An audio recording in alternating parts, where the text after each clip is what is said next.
ಅತ್ತಿಗೆ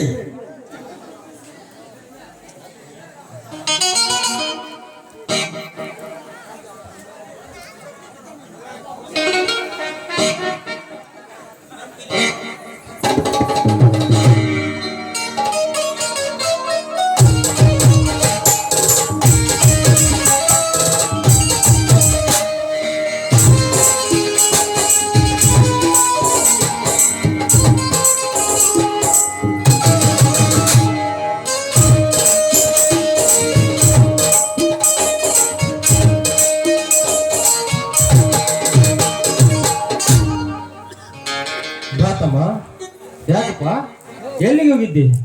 ಅಲ್ಲ ಯಾವತ್ತು ಒಟ್ಟ ಗಡ್ಬಡಿಸಿ ಮಾತಾಡಿನವಲ್ಲ, ಇವತ್ತಾಕ ಹಿಂಗೆ ಮಾತಾಡತ್ತಪ್ಪ?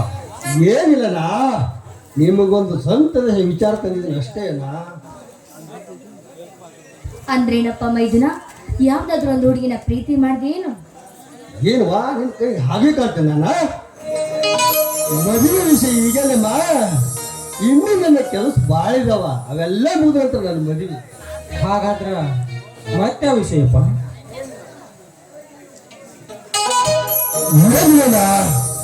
ವೈದ್ಯರ ತಕ್ಷಣ ಸಭೆಯಲ್ಲಿ ಶಾಸಕರು ಚರ್ಚಿಸಿ ನಾನೊಂದು ವಿಷಯಕ್ಕೆ ಬಂದಿದ್ದಾರಲ್ಲ.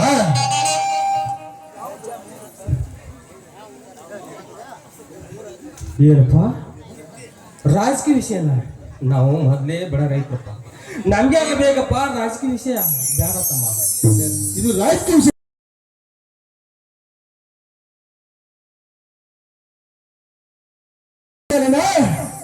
ಇದು ಮಕ್ಕಳ ಭವಿಷ್ಯ ಸಲುವಾಗಿ ನೀನೊಂದು ವಿದ್ಯಾರ್ಥಿಗಳ ಒಂದು ಸಂಸ್ಥೆಯನ್ನು ಕಟ್ಟಬೇಕಂದಿದ್ದಾರಣ್ಣ, ಅಷ್ಟೇ.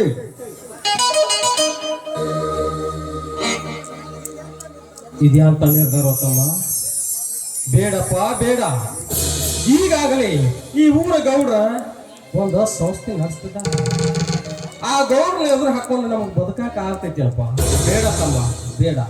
ಅವ್ರನ್ನ ಎದುರು ಹಾಕೊಂಡ ನಾವು ಮತ್ತೊಂದು ಸಾಲಿ ತೆರೆಯುದಂದ್ರ ನನಗೆ ಯಾಕೋ ಸರಿ ಕಾಣುತ್ತ ತಂದ.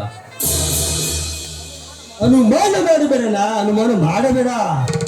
ನನ್ನೊಂದಿಗೆ ಈ ಅಧ್ಯಕ್ಷರಲ್ಲಿ ಹೊಸ ಗಲಗಲಿದ್ದಾರೆ, ಈ ತಪ್ಪಿ ಊರಿನ ಜನ ಇದ್ದಾರೆ, ಹಾಗೂ ಸಜ್ಜಾಗಿನ ಜನ ಇದ್ದಾರೆ. ನೀನು ಒಪ್ಪಿಗೆ ಎಷ್ಟೇ ಕೊಡೋಣ ಸಾಕು.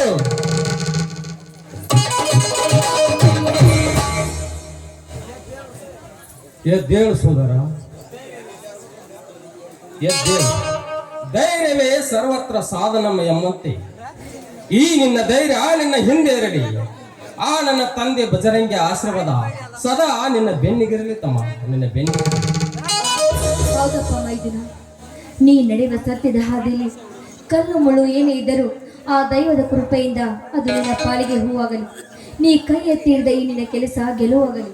ನೋಡಪ್ಪ, ಆ ಗೌಡರ ಬಗ್ಗೆ ಸ್ವಲ್ಪ ಹುಷಾರಾಗಿರಪ್ಪ.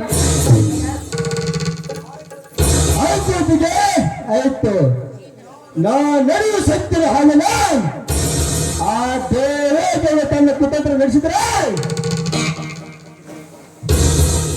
ಅವನ ರೋಂಡವನ್ನು ಕೈ ಹಾಕಿಬಿಡವೆ.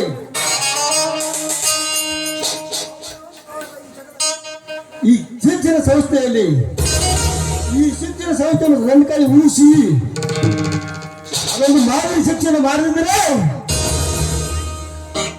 ನಾನು ಈ ಕ್ರಾಂತಿ ಪೂರ್ವ ಅಲ್ಲ, ಅದಕ್ಕೆ ಈ ಕಮಲಾದೇವಿನೇ ಶಿಕ್ಷಣ. ಸಂತೋಷ ಸೋದರ, ಸಂತೋಷ. ಬಾತಮ್ಮ, ಈ ಆನಂದ ಕಡಲಲ್ಲಿ ರೈತ ನಕ್ಕರೆ ಜಗವಲ್ಲ ಸಕ್ಕರೆ ಎಂದು ಕೂಡಿ ಹಾಡಿ ನಲಿಯುತ್ತ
ಬಾಯಲ್ಲಿ ಊಟ ಮಾಡು. ಅತ್ತಿಗೆ ಅಂದ ನನ್ನ ಮಾತು ಕೇಳಿ ನಿನ್ನ ನಾಗ ಮದುವೆ ಮಾಡಿದಮ್ಮ.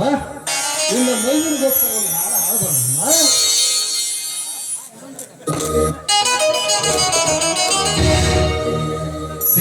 ಬೆಳಕಿನ ಅಂಗಳ